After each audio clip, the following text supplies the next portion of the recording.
శివాజీ కొద్దిగా ఒక కామెంట్‌తో కొంత ఇదైపోయాడు గదా! మీ సపోర్ట్ శివాజీకా? లేకపోతే ఇటు దాన్ని వ్యతిరేకిస్తున్న అనసూయ లాంటి వాళ్ళకా? అలా ఏం లేదన్నా. నేను ఒకటైతే చెప్పాలనుకుంటున్నా. ఏదైతే కమెంట్స్ చేశారో శివాజీ గారు ఆహ్, ఆ కమెంట్స్‌ని ఆయనే ఇది తప్పు ఇలా మాట్లాడటం అని చెప్పి ఆయనే పబ్లిక్ అపాలజీస్ చేశారు.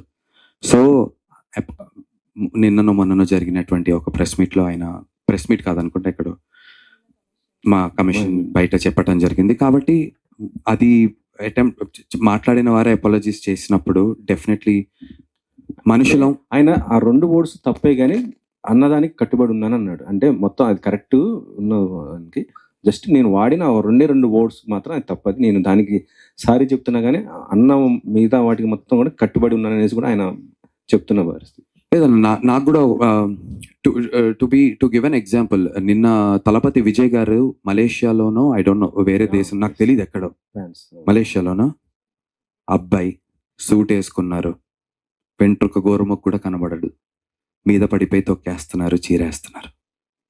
సో, నాకు తెలిసి మైండ్ సెట్ అనేది మనకి ఎడ్యుకేషన్ సిస్టమ్ నుంచి చిన్నప్పటి నుంచి మనకి పేట్రియాటిజం ఎలా అయితే దేశభక్తి గురించి చెప్తారో ఆడవాళ్ళని ఎలా గౌరవించాలి అనేది కూడా నాకు తెలిసి చిన్నప్పటి నుంచి it should be a part of our curriculum. Not just for the boys but also గర్ల్స్‌కి ఇంకేదైనా విషయంలో నాకు తెలీదు అదేంటనేది. నాకున్నటువంటి దీనికైతే తెలీదు. బట్ ఇలాంటి విషయాలు ఏదో ఒక ప్రెస్ మీట్‌లోనో, ఒక సెలబ్రిటీయో ఆర్ ఇంకొక సెలబ్రిటీయో వీళ్ళు ఒక ఒపీనియన్ చెప్పి, వాళ్ళు ఒక ఒపీనియన్ చెప్పి, దాని గురించి జరిగి ఒక డిస్కషన్ వారం రోజులు సోషల్ మీడియాలో హైప్ అయ్యి, దాని కింద కమెంట్లు కొట్టుకొని సరదాగా టైమ్ పాస్ కంటే కూడా it's a very serious thing that we all got to respect women. ఒక్కొక్కళ్ళకి ఒక్కొక్క పర్స్పెక్టివ్ ఉంటుంది. ఇప్పుడు శివాజీ గారు చెప్పిన దాంట్లో తప్పు గురించి మాట్లాడామనుకోండి అన్న ఫర్ ఎగ్జాంపుల్. ఆయన చెప్పినటువంటి ఏదైతే ఒక విషయం ఉందో దానిని బ్యాక్ చేస్తున్నటువంటి ఎగ్జాంపుల్స్ కూడా చాలా ఉన్నాయి. అనసూయ గారు, ఝాన్సీ గారు వీళ్ళు చెప్పినటువంటి విషయం ఏదైతే ఉందో దాన్ని బ్యాక్ చేస్తున్నటువంటి ఎగ్జాంపుల్స్ కూడా చాలా ఉన్నాయి. డెఫినెట్‌లీ ఉన్నాయి. ఎక్కువ ఎగ్జాంపుల్స్ డెఫినెట్‌లీ ప్రాబబిలిటీస్ ఇటుపక్క ఎక్కువ ఉండుంటాయి. వుమెన్ చెప్తున్న దాని పట్ల definitely I agree and I stand by the women.